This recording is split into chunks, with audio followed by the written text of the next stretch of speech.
My blood still boils when I think about it. I was in a relationship with a man who thought humiliating me for a laugh was perfectly acceptable. What he didn't realize, I was about to turn his entire world into my punchline. 3 months ago, Malcolm started this insidious pattern. Every time I dared to question his behavior, it was always, "It's just a joke, babe." That phrase became a trigger, a sign that he was about to invalidate my feelings yet again. The real red flag, though, went up in September. I simply asked him, respectfully, not to flirt with other girls at parties. His response? He just laughed, right in my face, then turned to his friends Dean, Randall, and Curtis, and told them I was obsessed with him. They all thought it was hilarious. And just like that, a new pattern was born. From that moment on, whenever I was around, they'd make these snide comments about clingy girlfriends. It was like a little club designed to make me feel small.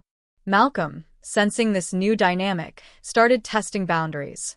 He'd dance with other women at bars, but instead of hiding it, he'd actually wink at me across the room.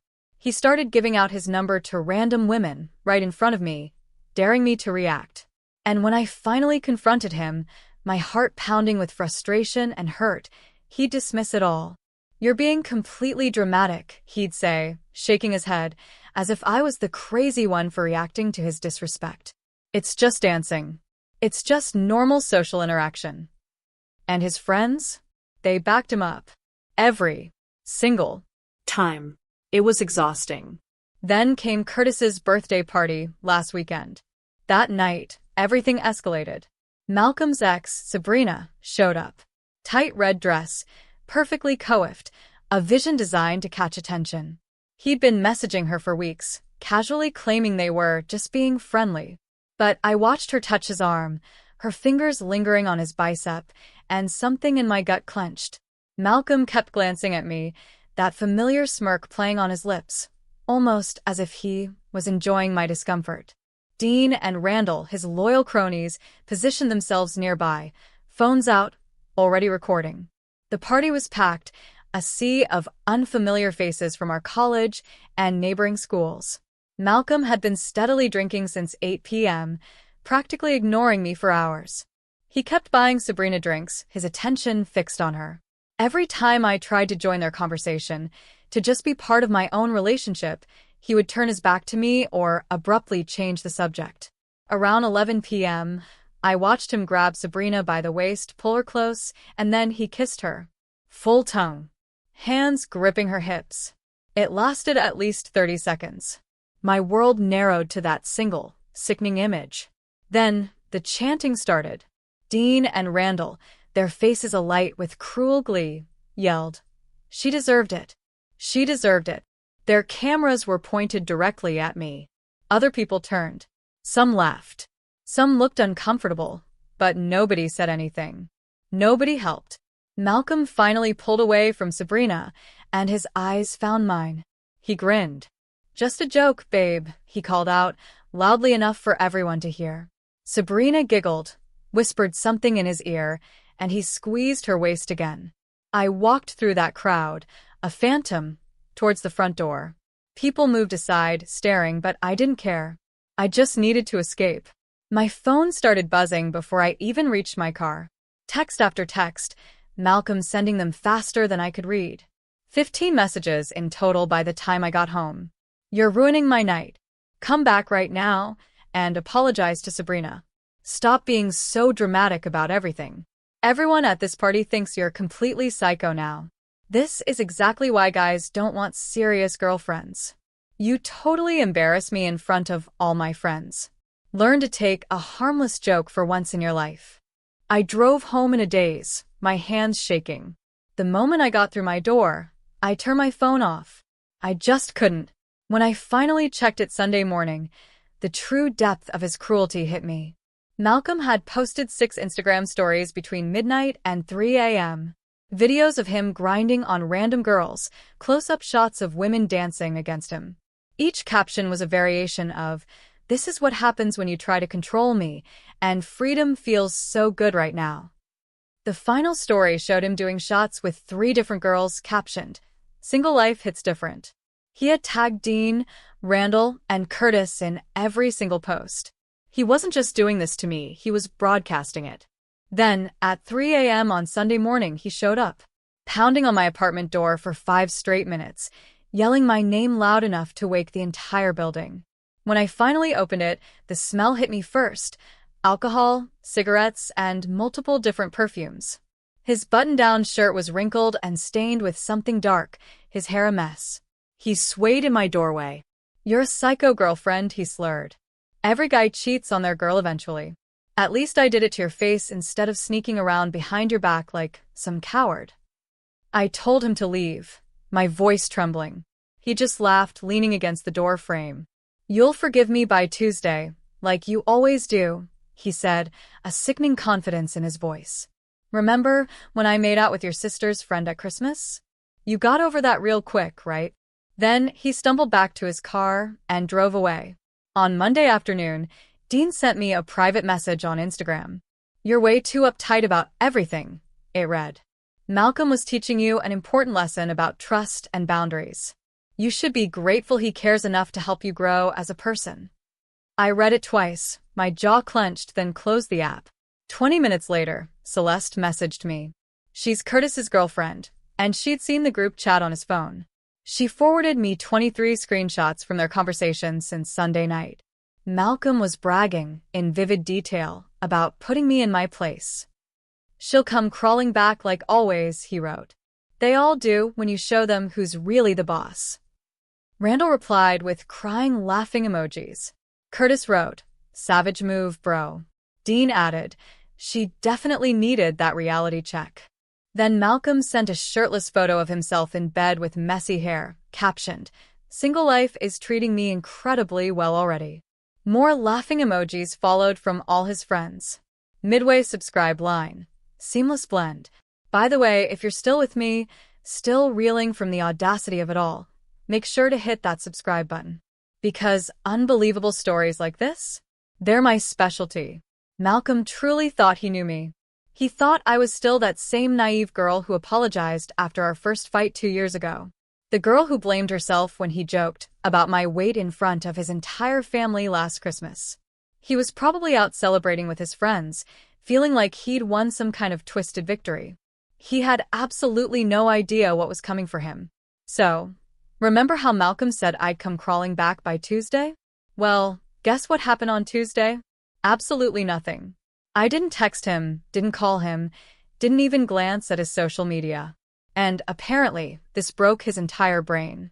By Wednesday morning, I had 17 missed calls and 43 text messages. The messages started normal for Malcolm. "Hey babe, you're being really immature about this whole thing." Then they got progressively more desperate. "I know you're reading these messages. Why are you ignoring me when I'm trying to fix this? This silent treatment thing is getting really old." By Thursday, he was practically having a meltdown through text. "I can't believe you're actually going to throw away 2 years over one harmless joke. Sabrina meant absolutely nothing to me. You have to know that. I was drunk, and my friends were egging me on. You know how they get." Here's the thing that still infuriates me. He kept calling it a joke. Like making out with his ex while his friends filmed me and chanted was just some hilarious prank I should appreciate. The audacity of this man is truly something else. Friday afternoon, he showed up at my workplace. My coworker Miranda came to find me in the break room, her eyes wide. "There's some guy in the lobby asking for you," she whispered, looking really agitated. I peeked around the corner. There was Malcolm, pacing back and forth, running his hands through his hair, just like he always does when he's stressed. When I walked out there, his whole face lit up like he thought I was finally ready to forgive him. He started talking immediately, a rush of desperate words. "Thank God. I've been trying to reach you for days. We need to talk about this situation and figure out how to move forward together." I cut him off. "We can talk right here in the lobby," I said, my voice steady, "since you've already made such a public spectacle of our relationship." His expression changed instantly. "Don't be like this," he pleaded, dropping his voice. "You're being really unfair. I came here to apologize and work things out like adults." So, I asked him, "What exactly are you apologizing for, Malcolm?" And guys, this man actually said he was sorry that I misunderstood his joke and got my feelings hurt. Not sorry for kissing his ex. Not sorry for humiliating me. Sorry that I was too sensitive to appreciate his sense of humor. Your apology is noted, I told him, and you can leave now. He started getting louder then, insisting I was being completely unreasonable, making this whole thing way bigger than it needed to be. Every couple goes through stuff like this, he said, gesturing wildly. It's called growing together and learning to trust each other. Miranda was watching from behind the reception desk, along with half the office at this point. Malcolm noticed everyone staring and finally lowered his voice. He stepped closer, telling me he wasn't leaving until we worked this out properly. That's when I realized something crucial. He genuinely believed I would eventually cave just like I always had before. The old me would have been embarrassed about causing a scene at work. The old me would have agreed to talk privately just to make him leave. But something had shifted. Those group chat screenshots. Reading him brag about putting me in my place, knowing he expected me to come crawling back, it changed everything for me. I looked him dead in the eye and told him, very clearly, that we were done. Not taking a break. Not working through issues. Completely finished. His face went through about 5 different emotions in 10 seconds. Confusion, disbelief, anger, then this weird, fake laugh, like I was obviously kidding. You don't mean that, he said. You're just really upset right now, which I totally understand, but we've been together for 2 years. You can't just throw that away over something this stupid. I explained that making out with his ex while his friends filmed it wasn't stupid. It was deliberate humiliation. That his group chat messages showed exactly how he really felt about me. That showing up drunk at my apartment at 3 a.m. wasn't romantic. It was disrespectful and honestly kind of scary. Malcolm got defensive immediately. Those guys were just being guys. You know how group chats are. We say stupid stuff to impress each other. It doesn't mean anything real. He claimed the kiss with Sabrina was just him being drunk and showing off, nothing more serious than that. But here's what really sealed it for me. When I mentioned feeling scared when he showed up drunk, he actually rolled his eyes. Come on, he said, impatient. You know I would never hurt you. Stop being so dramatic about everything. The fact that he dismissed my feelings about his drunk 3 a.m. visit told me everything I needed to know. This man does not respect my boundaries, my feelings, or my basic sense of safety. And he never will, because in his mind, I'm just being dramatic and oversensitive. I turned around and walked away from him, standing there in that lobby. I just went back to work like he wasn't even there. Through the window, I watched him stand there for another 10 minutes, probably waiting for me to come back out and resume the conversation. When I got home that evening, my sister Celeste had left me 3 voicemails. Apparently, Malcolm had called her, asking if she could talk some sense into me. He told her I was having some kind of breakdown and needed family intervention to see reason. Celeste was furious. She said Malcolm explained the whole party situation like he was the victim of my jealousy and controlling behavior. According to him, I'd had a complete meltdown over innocent flirting and was now punishing him with silence. But here's the beautiful part. Celeste was actually at Curtis's party. She saw the whole thing happen. She watched Malcolm kiss Sabrina while his friends chanted and filmed. She saw how humiliated I looked walking out. So when Malcolm tried to rewrite history and make himself the victim, she shut that down real fast. She told Malcolm that what she witnessed wasn't innocent flirting. It was public humiliation of his girlfriend for entertainment. That any man who would do that to someone he supposedly loved had serious problems, and that if he ever called her again trying to manipulate family members, she'd have some choice words for him. Malcolm apparently did not take this well. Celeste said he started arguing with her, insisting she didn't understand the full context, and that I'd been controlling and jealous for months. When she wouldn't agree with him, he accused her of enabling my dramatic behavior. That conversation happened yesterday. This morning, I woke up to a text from Malcolm's mom. Hi, sweetie. Malcolm told me you two are having some problems. I was hoping we could grab coffee this weekend and talk about working things out.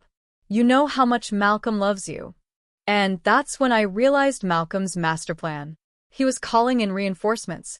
His mom, my sister, probably planning to get our mutual friends involved, too. He thought if enough people told me to forgive him, I'd crack under the pressure and go back to being his doormat girlfriend. What Malcolm didn't understand is that I'm not the same person who apologized after his last joke. I'm not the girl who blamed herself when he flirted with my sister. I've been planning something since Sunday, and it's almost ready. He wants to play games and involve other people? Perfect. Two can play that game, but he's not going to like my version nearly as much as his own. Tuesday was going to be very interesting. Sound of a triumphant, almost villainous chuckle. I am shaking with rage right now, but also kind of impressed with how this all played out. Remember Malcolm's mom wanting to grab coffee? Well, that was just the beginning of his master manipulation plan involving both our families. Saturday morning, I'm at Target buying groceries when my phone rings. It's my mom. She sounds worried, asking if I'm okay, because she just got off the phone with Malcolm's mother. Apparently, Malcolm told his parents that I'm going through some kind of mental health crisis and refusing to communicate about our relationship problems. I took a deep breath and explained the entire party situation to my mom. The kiss with Sabrina, the filming, the group chat messages, everything. My mom listened intently, and then she got pissed. She told me Malcolm's mom had painted a completely different picture, one where I had a jealousy-fueled breakdown over innocent socializing and was now punishing Malcolm with cruel silence. My mom, bless her heart, immediately called Malcolm's mom back. I could hear both sides of this conversation because my mom put it on speaker. Malcolm's mom started, all concerned, about my emotional state and how Malcolm was devastated that I wouldn't even discuss working through our problems. My mom cut her off. She explained what actually happened at that party. The public humiliation, the deliberate kissing, the friends chanting and filming my reaction. Malcolm's mom went quiet for a long moment, then said, "That's not the story Malcolm told them at all." According to Malcolm's version, I got irrationally jealous when his ex showed up. I caused a huge scene over him being polite to her, then stormed out dramatically when he gave her a friendly hug goodbye. His friends were laughing at my overreaction, not participating in any humiliation. The Instagram posts were just him blowing off steam after I refused to answer his calls. My mom was incredulous. She asked Malcolm's mom if she really believed her son would lie about something this serious. There was this long, pregnant pause.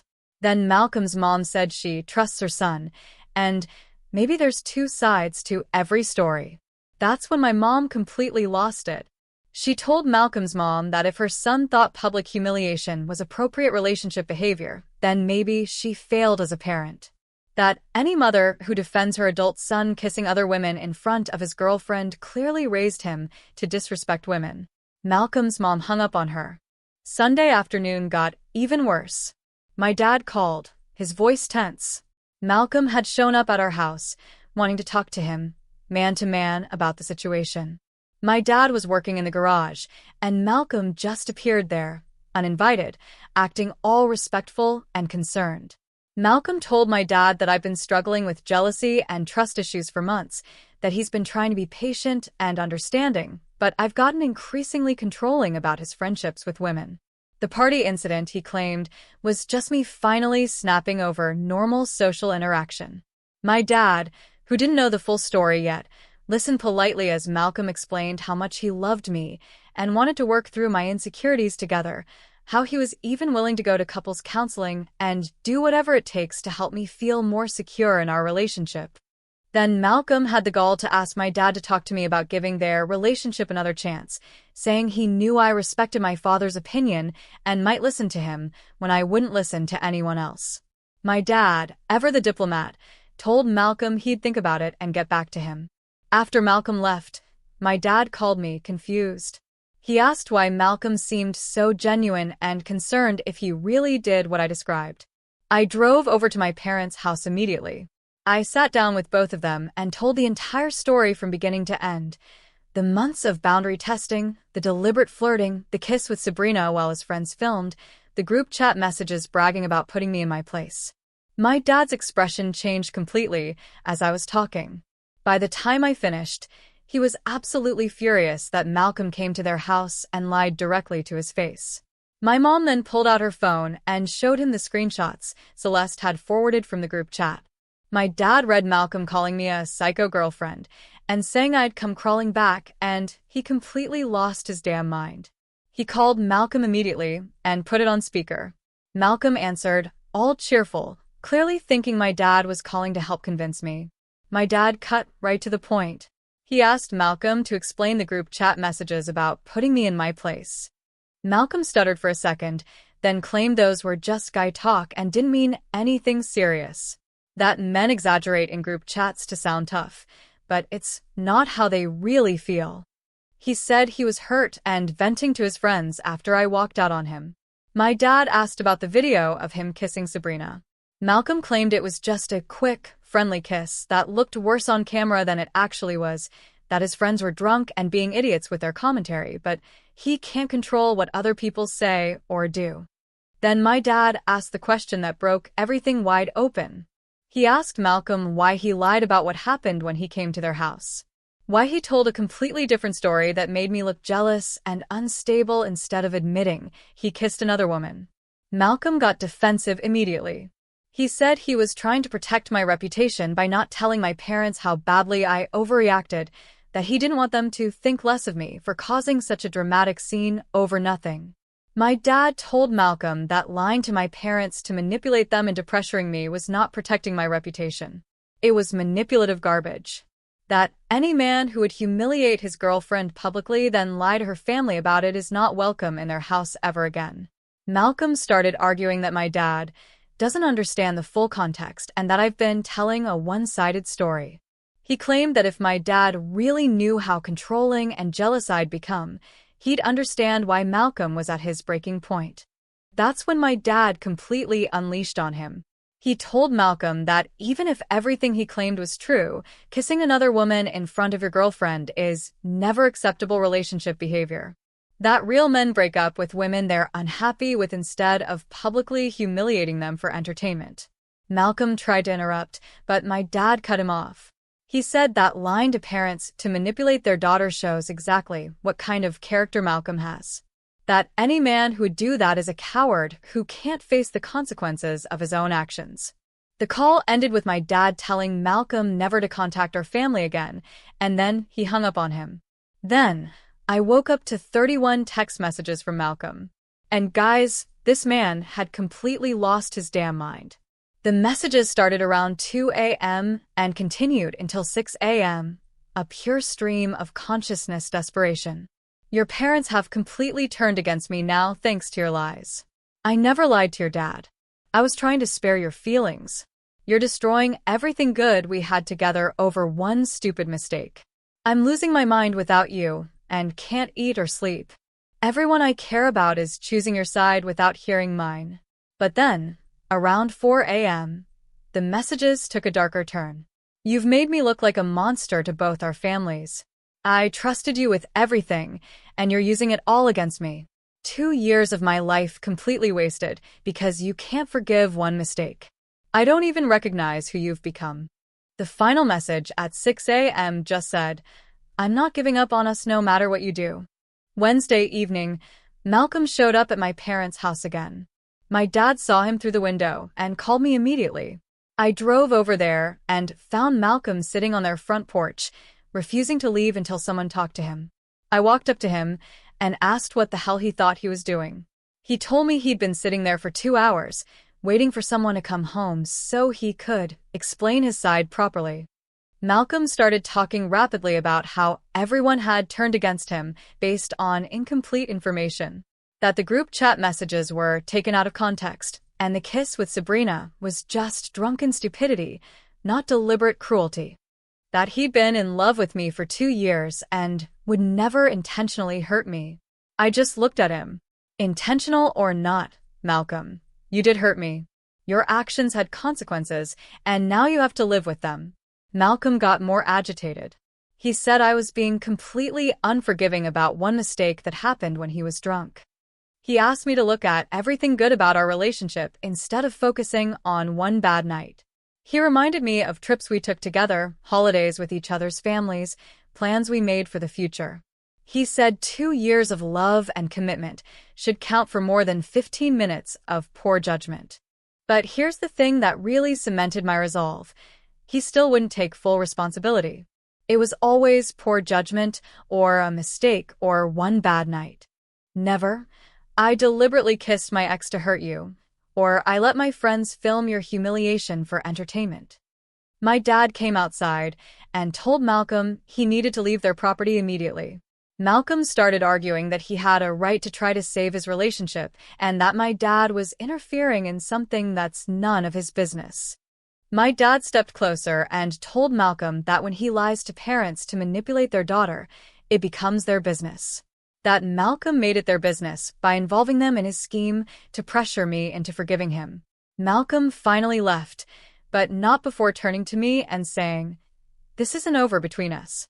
I know you still love me, and eventually you'll realize you're throwing away the best thing that ever happened to you." Malcolm genuinely believes he's the victim in this situation. In his mind, I'm destroying a good relationship over one minor incident that I'm blowing completely out of proportion. But you know what? I've been working on something since this all started. Something that's going to show Malcolm exactly who he's been dealing with this whole time. And after watching him manipulate both our families this week, I'm more motivated than ever to make sure he gets exactly what he deserves. The trap was almost ready. Malcolm thought he knew me, but he had no idea what I'm really capable of when someone pushes me too far. A short, intense musical sting. Last update, guys. I cannot believe what just happened. Remember that trap I mentioned? Well, it went down yesterday and Malcolm's entire world just imploded in the most beautiful way possible. I'm still buzzing from the adrenaline and honestly feeling like the absolute queen I know I am. So, here's what I've been planning since this whole nightmare started. Malcolm thinks he's so smart with his manipulation tactics, but he made one crucial mistake. He underestimated exactly how smart I am and how well I know his patterns. See, Malcolm has this thing where he can't resist bragging about his conquests. Always has. He filmed the whole Sabrina kiss situation because he gets off on having proof of his power over women. And I knew, absolutely knew, that he'd saved videos from that party. Thursday afternoon, I texted Malcolm asking if we could meet up to talk. Not to get back together, but to have an honest conversation about where we went wrong so we could both move forward. He responded within 30 seconds, saying yes, and suggested we meet at the coffee shop near campus, where we had our first date. I told him that was too public and emotional for this kind of conversation. What if we met at his apartment Saturday afternoon, so we could talk privately, without interruptions? Malcolm agreed immediately, probably thinking I was finally ready to come crawling back, just like he predicted. Saturday, I showed up at Malcolm's place at 2 p.m. He'd clearly put effort into his appearance. Showered, nice shirt, even cleaned his normally messy apartment. He offered me coffee and asked how I'd been holding up, all concerned and caring, like he wasn't sending me unhinged text messages at 4 a.m. I told Malcolm I'd been doing a lot of thinking about our relationship, and I wanted to understand his perspective on what happened. I even suggested that maybe I did overreact to some things, and I wanted to hear his side without interrupting or getting defensive. Malcolm's whole face lit up. He started explaining how he never meant to hurt me, and how the party situation got completely out of hand due to peer pressure and alcohol. That kissing Sabrina was just him being stupid and showing off, not any kind of deliberate betrayal. I nodded along, a picture of rapt attention, and asked follow-up questions. What exactly were his friends saying that made him feel pressured? How did the kiss with Sabrina actually start? Was there anything leading up to it that I missed? Malcolm got more animated as he talked, clearly feeling like he was finally getting through to me. He explained how Dean and Randall kept joking about him being whipped and under my control. How they dared him to prove he wasn't afraid of me by flirting with other women. Then he told me something I didn't know before. Apparently, the whole thing was planned. Dean had texted Sabrina earlier that week and invited her to the party specifically to mess with our relationship. They thought it would be hilarious to see how I'd react to her showing up. I acted surprised and hurt by this revelation. I asked Malcolm why he went along with a plan designed to humiliate me. He got defensive again, saying he didn't know about Dean's plan until that night, and by then he was too drunk to think clearly. Malcolm explained that when Sabrina started flirting with him, his friends began filming and egging him on. That he felt trapped between disappointing his friends and disappointing me, so he made a split-second decision that he immediately regretted. I told Malcolm I appreciated his honesty and that I was starting to understand what really happened. That maybe I was too quick to judge the situation without knowing all the facts. Malcolm relaxed completely, probably thinking he'd successfully manipulated me back into forgiveness. Then I asked the question I'd been building up to. I told Malcolm that my friends had been asking me what really happened that night, and I wanted to be able to explain it accurately. Do you still have any videos from the party that might help me understand exactly how everything went down? Malcolm hesitated for a second, then admitted he had some videos on his phone.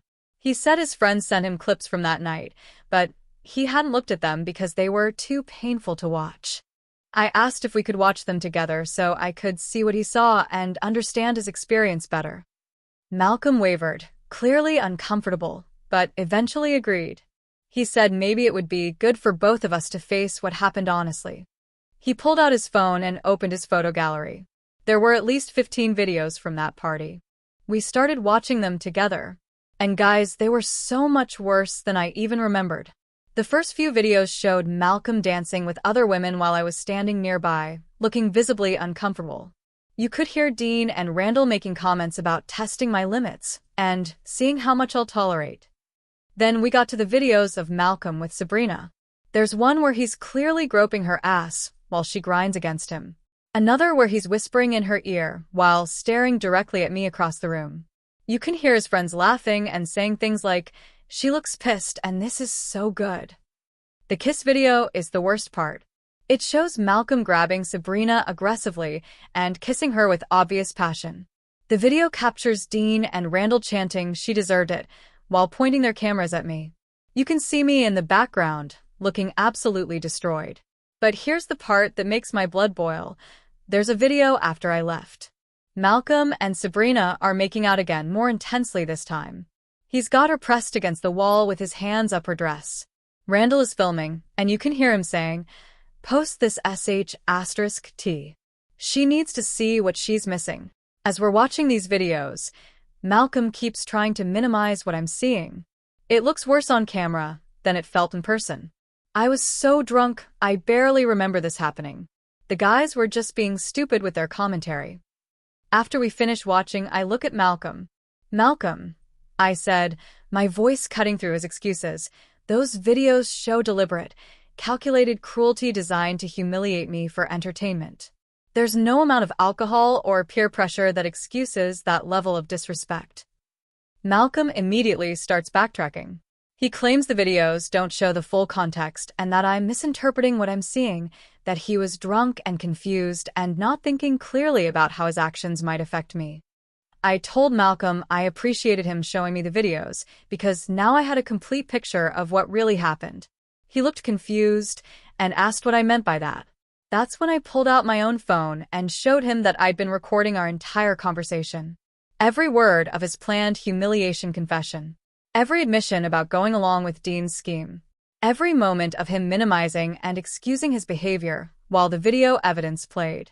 Malcolm's face went completely white. He started sputtering about how I'd tricked him and recorded him without consent. I reminded him that we're in a one-party consent state, and I had every legal right to record conversations I'm part of. I told Malcolm that his confession, combined with his own videos, painted a very clear picture of who he really is. That I now had proof he participated in a deliberate plan to humiliate me, then lied to both our families about what happened. Malcolm started panicking, grabbing for my phone, trying to stop me from sending more messages. He was begging me to delete everything and talk about this privately, saying his parents would never forgive him if they saw those videos. I looked at him, utterly calm.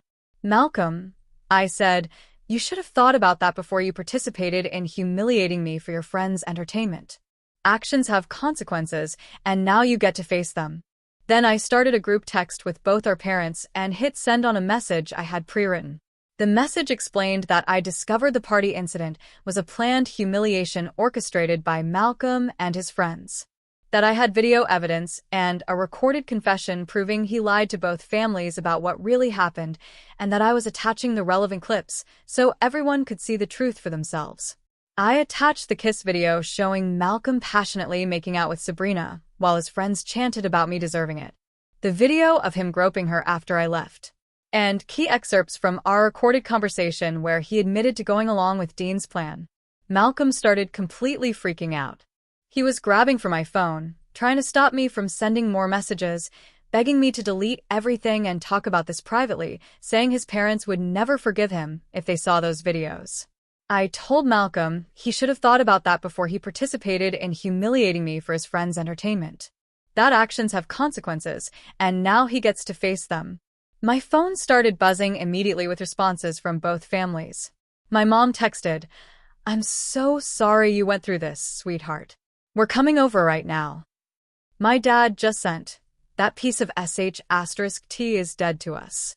But Malcolm's parents' responses are what really made this perfect. His mom texted, "Malcolm, come home immediately. We need to talk." His dad sent, "I'm disgusted by what I just watched. You're not the son we raised." Malcolm was having a complete meltdown at this point. He was begging me to call our parents and tell them the videos were fake or taken out of context, offering to do anything I wanted if I'd just help him fix the situation. I told Malcolm there's nothing to fix because this is exactly what he deserves. That he made his choice when he decided to publicly humiliate me for entertainment, and now he gets to live with the consequences. Malcolm started getting angry then, saying I was destroying his life over one mistake, and that I'd regret this when I realize what I've thrown away. He threatened that he was going to tell everyone I'm a manipulative psycho who records private conversations to use against people. I just laughed. "Malcolm," I said, "everyone already knows exactly who we both are now. You can try to spin this however you want, but the videos speak for themselves." As I was leaving his apartment, Malcolm followed me to the door, still begging and making threats. I turned around and told him this was the last time we'd ever speak. That if he contacted me, my family, or anyone in my life again, I'd be filing harassment charges. The drive home was incredible, guys. I felt so damn powerful and in control, like I'd finally gotten justice for all the times Malcolm humiliated me, and I just took it. When I got home, my parents were waiting for me. They both hugged me tightly and apologized for not fully understanding how bad the situation was. My dad said he's proud of me for standing up for myself and exposing Malcolm's lies. My mom said she called Malcolm's mom after seeing the videos. Apparently, Malcolm's parents are mortified by his behavior and planning to have a serious conversation with him about respecting women. But the best part came later that evening. Celeste texted me screenshots from the group chat with Curtis, Dean, and Randall. Apparently, word got out about the videos, and now everyone who was at that party knows exactly what kind of person Malcolm really is. Malcolm has been silent on social media since yesterday. No posts, no stories, no responses to comments. And you know what the most beautiful part is? I didn't have to do anything illegal or unethical to get my revenge. I just used Malcolm's own behavior and words against him. He destroyed himself by being exactly who he's always been, a manipulative jackass who thinks he's smarter than everyone else. To all the commenters who said I should forgive him and work things out, screw that. Some people don't deserve forgiveness. Some people deserve to face the full consequences of their actions. Malcolm is one of those people. I'm done being the understanding girlfriend who gives second chances to men who don't respect me. I'm done letting people treat me like dirt because it's easier than standing up for myself. Malcolm thought he could humiliate me publicly and then manipulate our families into pressuring me to forgive him. He thought I was weak and desperate enough to crawl back to him like I always had before. Malcolm wanted to put me in my place. Well, congratulations, because my place is clearly several levels above his manipulative, pathetic ass. What about you? Have you ever had to find your inner strength and stand up to someone who consistently tried to make you feel small? Tell me your stories in the comments below. I really want to know.